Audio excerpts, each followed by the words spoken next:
नमस्कार। मैं हिम्मत सेठ एक बार फिर आपके सामने उपस्थित हूँ एक नए विषय को लेकर। दोस्तों, कल महागठबंधन की एक प्रेस कॉन्फ्रेंस हुई और उसमें उन्होंने अपना घोषणा पत्र जारी किया। 32 पेज का घोषणा पत्र था, लेकिन उसकी एक विशेष बात ये थी घोषणा पत्र की, आज तक हमने ऐसा नहीं देखा। हालांकि मोदी की गारंटी है तो हमने सुना था, लेकिन ये पहली बार देख रहे हैं कि तेजस महागठबंधन का घोषणा पत्र तेजस्वी के प्रण के नाम से घोषित किया गया। तेजस्वी के प्रण मतलब तेजस्वी ये प्रण कर रहा है कि हम ये वादे निभाएंगे, ये काम करेंगे। अपना सरकार बनी तो अपने 5 साल का ब्लूप्रिंट एक तरह से जनता के सामने रखा। लेकिन वो जनता के सामने जो ब्लूप्रिंट रखा वो महागठबंधन का था। तो महागठबंधन के नाम से नहीं रख करके तेजस्वी के प्रण के नाम से रखा। ये एक नई बात हुई है और इससे ये एक बात साबित होती है कि बिहार में मुख्यमंत्री का चेहरा तो ये है ही तेजस्वी जी, और चुनाव भी इनके ही नेतृत्व में लड़ा जा रहा है। लेकिन ये भी तय हुआ कि बिहार में गठबंधन का या विपक्ष का एकमात्र नेता तेजस्वी यादव है, जो राष्ट्रीय जनता दल के नेता हैं। ये बड़ी बात है दोस्तों। उन्होंने अपना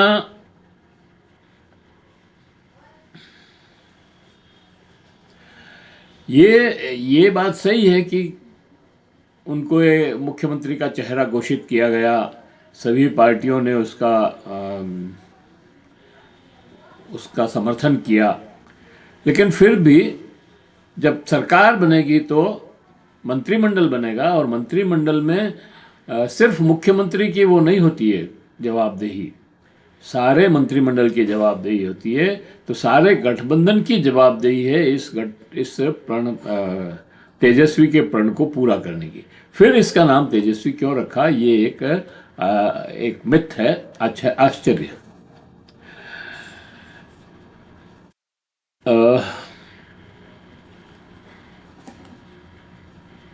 तेजस्वी जी ने घोषणा की कि बिहार महागठबंधन बिहार में सरकार नहीं, बिहार बनाने के लिए चुनाव लड़ रहा है।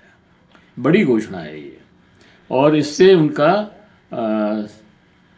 मंतव्य स्पष्ट होता है कि वो बिहार के लिए कुछ करना चाहते हैं।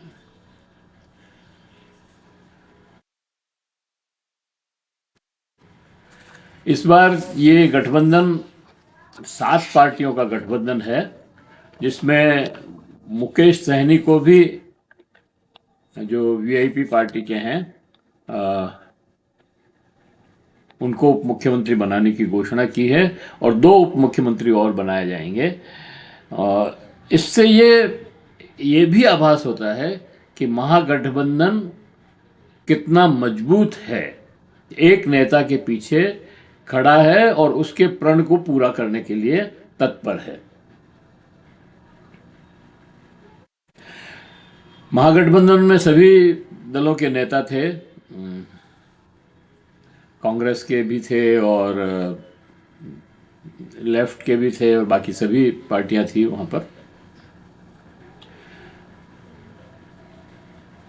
और सभी ने उस प्रेस कॉन्फ्रेंस में माइक के सामने, प्रेस के सामने, कैमरे के सामने ये घोषणा की कि हम इस घोषणा पत्र का समर्थन करते हैं और इसे पूरा करने में जी जान लगाएंगे।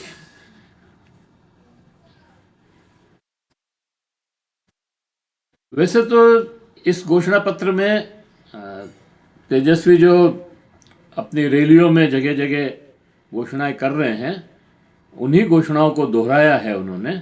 लेकिन फिर भी ये एक लिखित वादा है, वो सिर्फ बोलते थे, ये एक लिखित वादा है और इसको पूरा करने की जिम्मेदारी उनकी बनती है। उन्होंने कहा कि भाई हर परिवार के एक सदस्य को जिसके पास सरकारी नौकरी नहीं है उसको सरकारी नौकरी देंगे। पहले 20 दिन में कानून बनाएंगे और फिर 20 महीने में इस वादे को पूरा करेंगे। बड़ा वादा है और विपक्ष तो कह रहा है कहाँ से, बल्कि सारे जानकार लोग जो इनसे विपरीत हैं वो कह रहे हैं कि ये बजट कहाँ से लाएंगे, इतनी नौकरियां कहाँ से लाएंगे और पता नहीं क्या क्या, बहुत सारे आक्षेप। लेकिन वो बहुत ही कॉन्फिडेंटली कह रहे हैं कि इट इज़ डूएबल, ये हो सकता है। वो कई इंटरव्यू में भी उन्होंने कहा कि ये संभव है और हम करके दिखाएंगे, हमने पूरा होमवर्क किया है इसका। इसके साथ ही उन्होंने संविदा कर्मियों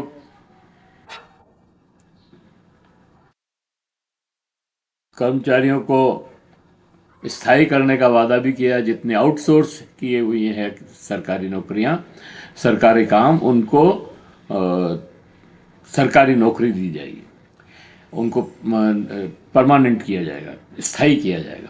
जीविका दीदियों को पक्की सरकारी नौकरी और 30,000 रुपये वेतन की घोषणा भी की है। 32 पेज के इस घोषणा पत्र में और कई वादे किए गए हैं, जैसे 5 एक्सप्रेस हाईवे बनाने की बात कही है, 200 यूनिट बिजली हर परिवार को फ्री देने की बात की है। इंडिया गठबंधन की सरकार आने पर 35 लाख बटाईदारों को जमीन का पहचान पत्र देने की बात कही है और 50% आरक्षण की लिमिट को समाप्त करने का वादा भी किया है। IT park, special economic zone, dairy based industry, स्वास्थ्य सेवा, कृषि उद्योग और फूड प्रोसेसिंग, नवीनीकरण, ऊर्जा, लॉजिस्टिक, विनिर्माण और पर्यटन के क्षेत्रों में कौशल आधारित रोजगार का सृजन किया जाएगा। और सबसे बड़ी, सबसे महत्वपूर्ण घोषणा ये की है उन्होंने, सारे सरकारी कर्मचारियों के हित में ये बात कही है कि उनको पुरानी पेंशन योजना लागू की जाएगी। इससे दोस्तों 23 लाख लोगों का जो है एक समूह जो सरकारी नौकरियों में अभी है, उनको बड़ा फायदा होने वाला है। और 23 लाख का मतलब 1 करोड़ लोगों को इसका बेनिफिट मिलेगा, क्योंकि उनका परिवार भी होगा साथ में। इसी तरह से उन्होंने माई बहन मान योजना के तहत महिलाओं को 2,500 रुपये सहायता दी जाएगी और 2 लाख रुपए तक का ब्याज मुक्त लोन दिया जाएगा और 5 लाख रुपए का बीमा कवर किया जाएगा। प्रत्येक अनुमंडल में महिला कॉलेज खोले जाएंगे और 136 प्रखंडों में डिग्री कॉलेज नहीं है, वहाँ पर डिग्री कॉलेज खोले जाएंगे। बिहार को नंबर 1 बनाने का वादा भी किया। बिहार सरकार नहीं, बिहार बनाने के वादे के साथ उन्होंने बिहार की जनता से आह्वान किया कि वे गठबंधन को जिताएं। इसके साथ ही उन्होंने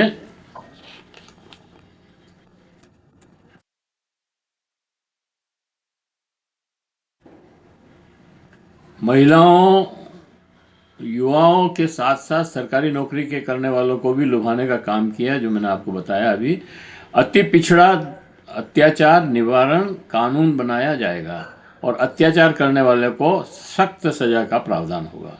ईडब्ल्यूसी का आरक्षण 20 से बढ़ाकर 30% कर दिया जाएगा और 50% आरक्षण की जो लिमिट है उसको खत्म की जाएगी और इनको 9वीं सूची में रखा जाएगा। नॉट फाउंड सूटेबल जो शब्द लगा करके और आरक्षण के से इतर पद भर देते हैं, उसको हटा दिया जाएगा, बिल्कुल समाप्त। भूमिहीनों के जमीन वितरण जो बटाईदारों का तो मैंने आपको बताया ही, और बटाईदार के अलावा भी जो भूमिहीन हैं उनको भी ज़मीनें अलॉट की जाएगी। निजी स्कूलों में ईबीसी, ओबीसी, एसटी, एससी के लिए 50% आरक्षण की व्यवस्था की जाएगी। स्कूलों में बच्चों के लिए एडमिशन के लिए 50% इन जातियों का ईबीसी, ओबीसी, एससी, एसटी के लिए रिजर्व होगी। प्राइवेट एजुकेशन में आरक्षण राज्य के निजी कॉलेजों व विश्वविद्यालयों में लागू किया जाएगा। आरक्षण मॉनिटरिंग के लिए स्वतंत्र प्राधिकार बनेगा। सरकारी ठेके 25 करोड़ तक के टेंडर, वंचित वर्गों को 50% की हिस्सेदारी दी जाएगी। तो ये सारा उन्होंने अपना घोषणा पत्र रखा। इसके ऊपर जो विपक्ष है, एनडीए के लोग हैं, नीतीश कुमार हैं, वो तो इसे खैर हवा हवाई बता रहे हैं कि ये सब, इसकी आलोचना करते हुए कह रहे हैं ऐसा कुछ होने वाला नहीं है। लोक लुभावन नारे वादे किए हैं सारे, और मुंगेर लाल के हसीन सपने दिखा रहे हैं, ये कभी पूरे नहीं होंगे। लेकिन एनडीए ने अभी तक भी अपना घोषणा पत्र जारी नहीं किया है, और अभी एनडीए में आप देखिए कि इतना बीच आंतरिक मतभेद है कि नीतीश कुमार जो मुख्यमंत्री हैं राज्य के, उन्होंने प्रधानमंत्री के साथ रैलियां करने से मना कर दिया है। वो प्रधानमंत्री की रैली में साथ रैली नहीं करेंगे। तो ये एक घटना ही, एक बात ही पूरे एनडीए की पोल खोल देती है। और चिराग पासवान के और नीतीश कुमार के, हालांकि चिराग पासवान के घर गए छठ के दिन नीतीश कुमार, लेकिन वो जो करते हैं, वो मन में क्या होता है, करते क्या है, वो एक अलग बात है। तो ये सारा घोषणा पत्र उन्होंने जारी किया, और लगभग सभी आयु वर्ग के लोगों को, बिरादरी को लाभान्वित करने की बात कही है, और उनको एड्रेस किया है, उनको एजेंडे में लिया है। खास तौर से उन्होंने महिलाओं को, ईबीसी को, और सरकारी नौकरी के कर्मचारियों को, इनको बहुत ज़्यादा महत्व दिया है। फिर स्कूलों को और युवाओं को महत्व दिया है, और एक तरह से उन्होंने नीतीश कुमार के जो वोट बैंक है उसमें सेंध लगाने की कोशिश की है। तो इस वीडियो को हम यहीं समाप्त करते हैं। आशा है आपको ये वीडियो पसंद आया होगा। पसंद आया होगा तो लाइक करें, फॉरवर्ड करें, और लोगों को भी भेजें। और अभी तक भी अगर आपने हमारे YouTube चैनल महावीर समता संदेश को सब्सक्राइब न किया है तो सब्सक्राइब कर लें, बेल आइकन दबाना न भूलें। और आप जितना सब्सक्राइब करेंगे, लाइक करेंगे, उतना ही ये बातें फैलेगी और लोगों को ये सूचनाएं मिलेगी। तो और आप जितना प्रोत्साहित करेंगे हमें सब्सक्राइब करके और लाइक करके, उतना ही हम और ज़्यादा काम करने की कोशिश करेंगे। जय हिंद, जय भारत। मिलते हैं फिर किसी और वीडियो के साथ।